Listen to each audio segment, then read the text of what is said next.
Recently, I was looking at a lot of my clients' accounts, and two things struck me. One, how many of my clients were, at least on paper, millionaires as far as their account size. And two, of those clients that fit in that category, the fact that the majority of them were not high income earners during their lifetime. And it really is true that millionaires come in all shapes, sizes, ages, and income levels.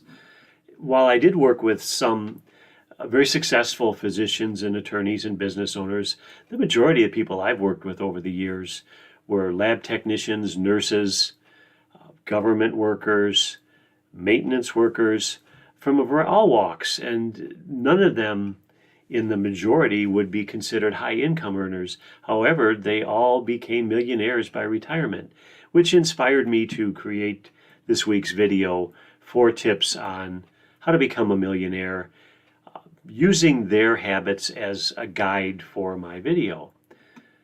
Tip number 1, let's start early. Now, maybe we don't all have that luxury now, but you certainly can help someone that's younger, a child, grandchild, and inspire them to get going early. You cannot beat the power of compounding. In this illustration I have up, it shows someone saving $50 a month over 30 years. If they earn 6% on that amount, it would be a little over $47,000. For an $800 a month saver over 30 years, if they were to make 8% a year on average, that's over $1 million right there. Now, from day one, we can't all afford to save at that level. Some of us can afford to save a lot more. Maybe we start later and have to save a lot more. But since early in life you can't afford to save necessarily $800 a month, that leads to tip number 2.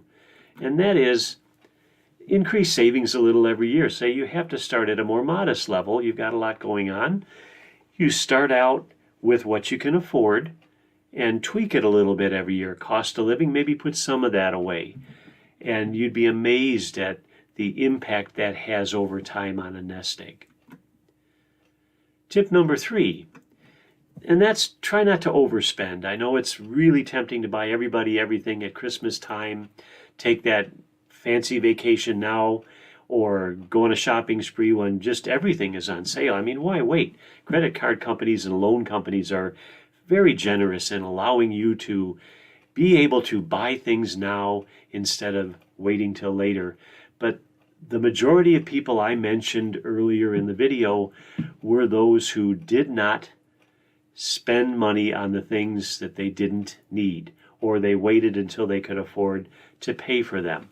That is a discipline that really paid off for them down the road. Tip number 4, and that's try to control your debt, at least, especially nearing retirement. So if you're 5, 10, 15 years out from the day you want to retire, you should be in the pretty serious planning stage. And if you do have debt, create a strategy to try to get that down in stages to a point where it's at a low or non-existent level by the time you retire. And I'm going to actually throw in a bonus tip right now, because this is what I'm really seeing when I'm working with people that are getting close to or at retirement age, and they feel that they just didn't do it at 62, 65, 67. Some of them actually feel like failures, which is ridiculous. There is no one definition of retirement. But if you're not there, consider working a little longer. In a prior video, I talked about semi-retiring. Maybe you don't work as many hours for a few years. Take a little of that stress off. Or do something you've always wanted to do part-time. And that means taking fewer dollars out of that nest egg, and maybe don't start Social Security right away. If you do the planning, you'd actually be surprised at how that adds to the health of your wealth. So in summary, becoming a millionaire doesn't necessarily mean you have to be a high income earner. You just have to follow the power of planning.